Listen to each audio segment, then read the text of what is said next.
So Pimpin' was a part of the Franchise Boys, child. I never knew.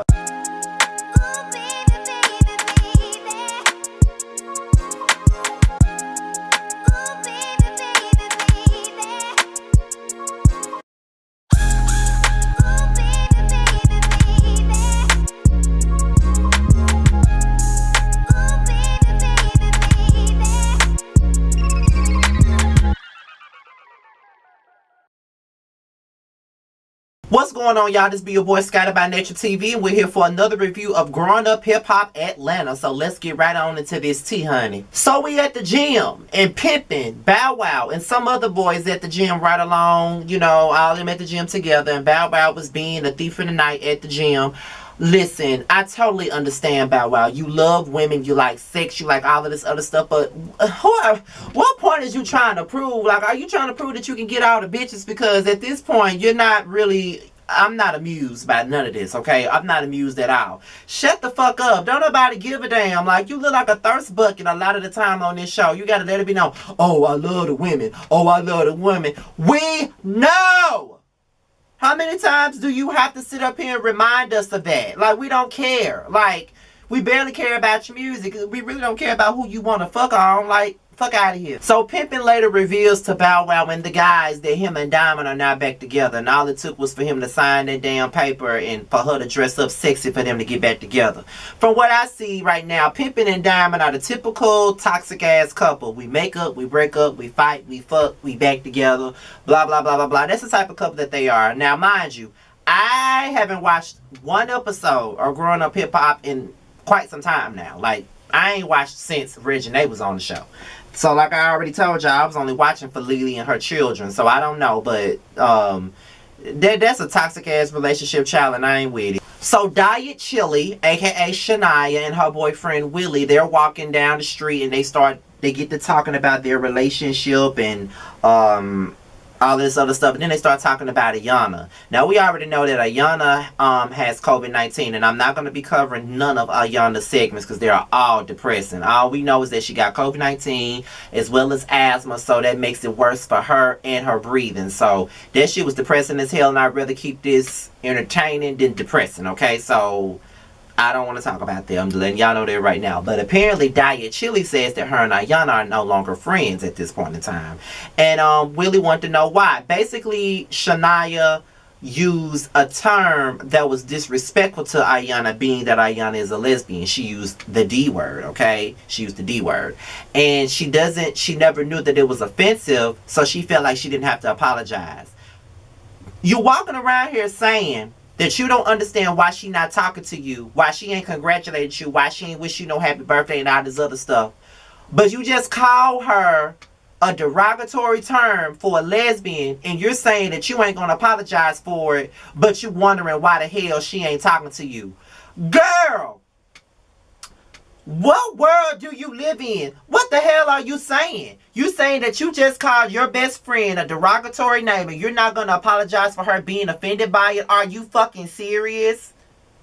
Are you serious? Because that's what you're supposed to do, regardless of the fact that if you knew it was derogatory or not. If it offended your fucking friend, you're supposed to apologize to your fucking friend. That's what you're supposed to do. But instead, you didn't do that, and you feel like you were too good to do it. Girl, bye. You're not too good to do a goddamn thing. You called the girl the D word. The only reason why I don't want to say it because I don't want to get demonetized. Because my last couple of videos that I've done on T.I. and Tiny have all been demonetized, child. And I ain't got no time for y'all to be cutting to my money. But you already know what the D word is. So with that being said, it's just like it's pretty fucked up that she really believes that this is okay and that she ain't got no right to apologize. You got all the means that you need to fucking apologize, because that was fucked up. For real, that was really messed up, and you know you owe that girl an apology. Talking about you don't want nothing to happen to her. It don't matter if you don't want nothing to happen to her or not. You need to apologize for disrespecting her, period. Now, all I'm going to say about this Judy and Brat stuff is this right here. Brat is being really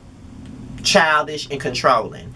It's not time for Judy to open up no business in Atlanta. It's not time for her to move her whole warehouse to Atlanta. I get it. You want her there all the time because that's your woman. I totally understand it. But you got to let her do what she got to do. Then you going behind her back talking to people to move her shit to Atlanta. You doing too much. Now, even though Judy didn't have a problem with it, motherfucker, I would have had a problem with it. Because how you going to tell me what I'm going to do with my business? You either gonna wait it out or shed it out. And what I say about shed it out is shut what we call the hell up. Because that's what the brat need to do. Like, I love Brat, don't get me wrong. But you're doing too much with this situation. And I feel like you was overstepping. Period. It's not your business. Literally. It's her business. So she got to do whatever she got to do to work for her own damn self. That's how I feel. So, Remarkable and Buku, I think that's how you pronounce her name. That's R. Kelly and Drea, Kelly's daughter, and they're talking about their careers and how they got, you know, how they're trying to put out new music and stuff like that. Now, again, I did not watch last season, so I don't know, but I did not know that R. Kelly's daughter even did music, so that's a great thing. Hopefully, she got that same touch as her father does. And, you know, Remarkable wants to get this thing going, but then again, she feel like she need to talk to Deb and, the brat for how she acted last season, and based on the clips that I saw, because once again I did not watch last season, but based on the clips that I saw, you need a reality check, because just because you Eazy-E's daughter don't mean a goddamn thing. Ain't nothing owed to you. Nothing is owed to you. So you need to understand that. Like, just because you somebody's child don't mean that the doors are automatically gonna open for you. Look at Solange. Just because she's Beyonce's sister don't mean that she was gonna be this big star. She had to carve out her own lane just so she wouldn't be in her shadow. You know what I mean? So at the end of the day, don't be trying to rely on the fact that you got a famous father or a famous brother or sister or something like that to get through the gates, because you're gonna always be compared to them. They're gonna automatically expect you to be just like them. Stop doing it. Point blank, period. Remarkable needs to simmer the fuck down, okay? So then Lily and Deb, they have a conversation, and they talked about the whole Trump debate. And you know, Lily only cares about her friendship with Deb. At the end of the day, it doesn't matter if Deb represents for Trump or not. That's gonna always be her girl, and that's how I feel. Like, I'm never gonna let political issues come between me and my friends. At the end of the day, people can vote for whoever the fuck they want to vote for. At the end of the day, I don't have to agree with your views, but I can only vote for who is the right candidate for me, and that's what you can do for your own self. So that's how I feel on that. Lily starts talking about her son Kyrie, how he recently got out of jail and he's trying to work on some music. Now Dale talks about this party that Diamond is about to have for her album release, and she suggests that Kyrie comes. So later on, Kyrie comes to the house. His daughter is so cute, and she looks just like Kyrie.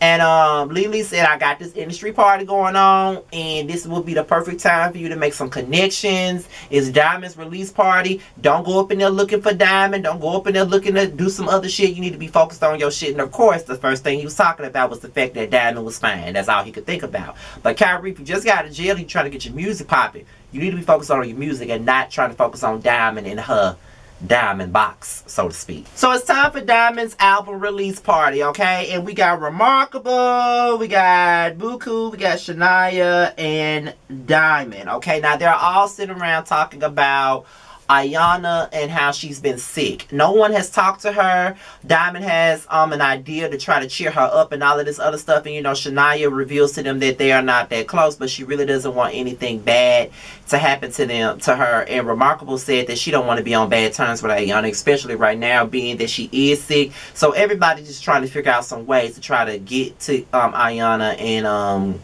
connect with her and make her feel better due to her COVID situation. Bow Wow, as usual, doing the most, trying to tell Shania what to wear. Get a life, learn how to rap. When Remarkable sees the brat and Deb, she goes over, she's very respectful, and they make peace, basically. That's what they do. Deb and Brat gave her some real shit, and Judy gave the brat some real shit, okay? Like, it is what it is. So Remarkable was forgiven.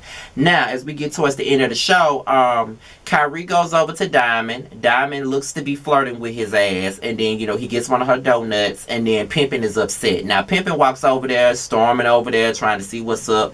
I get it. You see a dude talking to your girl. I understand. But if you was going to confront Kyrie, you could have confronted him like a grown-ass man. You confronted him like an immature-ass little boy. You know what I mean? And you stepped on this boot, and now this dude from Queens, and he ready to pop off. Then the episode ended. Now it took 4 episodes for this shit to get lit, okay? And I think the reason why it's now lit is because we're not talking about Trump anymore. Like, that was the whole premise of the show. We were talking about Trump, and not only were we talking about Trump, we were talking about COVID, and not only were we talking about that, but we were talking about Bow Wow and his album. Like, we didn't care about none of that except for the COVID stuff, but the COVID stuff was way too depressing for me, so that's why I lumped it in with the Trump and the Bow Wow stuff. Now we get into some other shit, and now we're seeing the show be better. Okay, let's keep it going. All right, now with that being said, you guys, this is my review on I'm about to say Giving You the Real Tea. Shout out to Giving You the Real Tea, though. That's my big brother, Terrence. So go subscribe to this channel.